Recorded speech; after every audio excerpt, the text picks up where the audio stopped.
একটু খেয়াল করে শুনেন। Madam parcel. এই নিন টাকা। ম্যাডাম ভাঙতে দিচ্ছি। না না, লাগবে না, ওটা পুরোটাই আপনি রেখে দিন। আচ্ছা ম্যাডাম আসি। এই শুনো, আপনার কি ছেলে কাপড় নেই? না ম্যাডাম কিনা হয় নাই, সমস্যা নেই, কিনে নিব। আচ্ছা শুনেন, আপনাকে আমি গরম গরম একটু চা করে দেই, খেলে ভালো লাগবে। আসেন ভিতরে আসেন। না ম্যাডাম থাক, লাগবে না। না না, আসেন ভিতরে আসেন, সমস্যা নেই তো। আচ্ছা ঠিক আছে। আপনি এখানে বসেন, আমি এখনই চান। আচ্ছা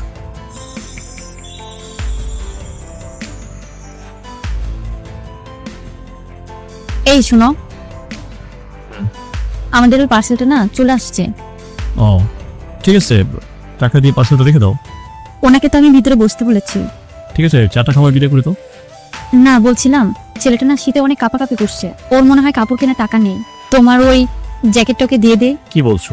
দামি জ্যাকেট আমি মাত্র একবার ইউজ করেছি, এখন ইনটেক। এটা দিয়ে দিতে বলতেছো?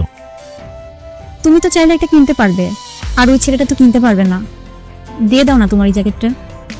ঠিক আছে, তুমি যেটা বলতেছো দিয়ে দাও। বলছিলাম তুমিও আসো। আমার আবার যেতে হবে কেন? আরে আসো না। ঠিক আছে চলো। আসো। আরে বসেন বসেন বসেন, আপনি বসেন। ধরো জ্যাকেটটা গায়ে দেন আপনি।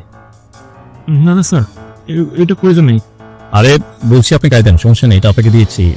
আচ্ছা ঠিক আছে স্যার, ধন্যবাদ আপনাকে। আরে না না, আমাকে ধন্যবাদ দেওয়ার দরকার নেই।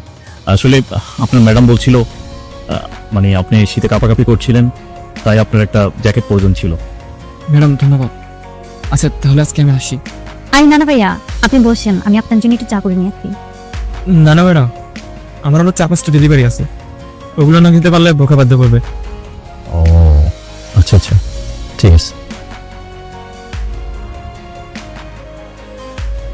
ম্যাডাম সত্যি আপনি অনেক ভালো মানুষ, আল্লাহ আপনারে ভালো রাখুক। আরে না না, এরকম ভাবছেন কেন? আর মানুষের জন্যই তো মানুষ। না না ম্যাডাম, বর্তমান সমাজে আমাদের মতো গরিব মানুষদেরকে মানুষই মনে করে। অনেকে দুয়ারে যখন যায় আমাদের সাথে পশুর মতো ব্যবহার করে, কিন্তু ম্যাডাম আপনারা সবার থেকে আলাদা। আল্লাহ আপনাদেরকে সবসময় ভালো রাখুক। আসসালামু আলাইকুম।